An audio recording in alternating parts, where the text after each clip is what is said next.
সংবাদ মাধ্যম বিবিসি বাংলাকে সাক্ষাৎকার দিয়েছেন লন্ডনে অবস্থানরত বিএনপির ভারপ্রাপ্ত চেয়ারম্যান তারেক রহমান। এই সাক্ষাৎকারে তিনি নির্বাচন ও রাজনীতি সহ নানা বিষয়ে কথা বলেছেন। তার দেশে ফিরে আসার সময় নিয়েও জবাব দিয়েছেন। বিবিসির সাক্ষাৎকারে তারেক রহমান বলেন, দীর্ঘ 17 বছর এখানে আছি এই দেশে প্রবাস জীবনে।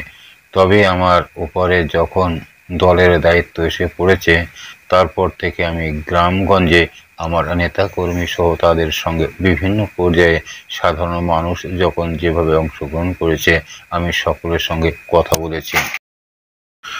আপনারা নিশ্চয়ই জানেন, বিগত স্বৈরাচার সরকারের সময় কোর্ট থেকে রীতিমতন একটা আদেশ দিয়ে আমার কথা বলার অধিকারকে বন্ধ করে দেওয়া হয়েছিল। আমি যদি গণমাধ্যমকে কিছু বলতে চাইতাম, হয়তো গণমাধ্যম ইচ্ছা ছিল ছাপানোর, গণমাধ্যমটি সেটা ছাপাতে পারত না।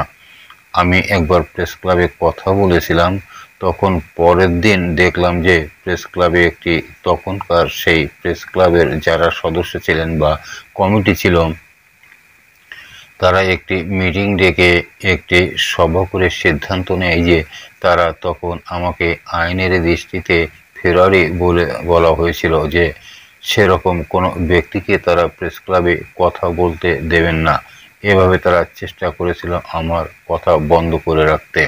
আমি কথা বলেছি সামাজিক মাধ্যম সহ বিভিন্ন পন্থায় আমি পৌঁছানোর চেষ্টা করেছি।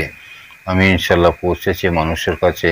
কাজেই গণমাধ্যমে যে কথাটি বলিনি তা না, আমি কথা বলেছি। হয়তো আপনারা তখন কথা নিতে পারেননি অথবা শুনতে পারেননি, ইচ্ছা থাকলেও ছাপাতে পারেননি, হয়তো প্রচার করতে পারেননি, কিন্তু আমি বলেছি, আমি থেমে থাকিনি।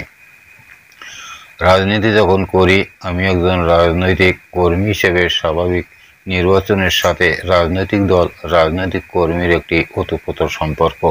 কাজেই যেখানে একটি প্রত্যাশিত, জনগণের প্রত্যাশিত নির্বাচন হবে, সেই নির্বাচনের সময় কেমন করে দূরে থাকব?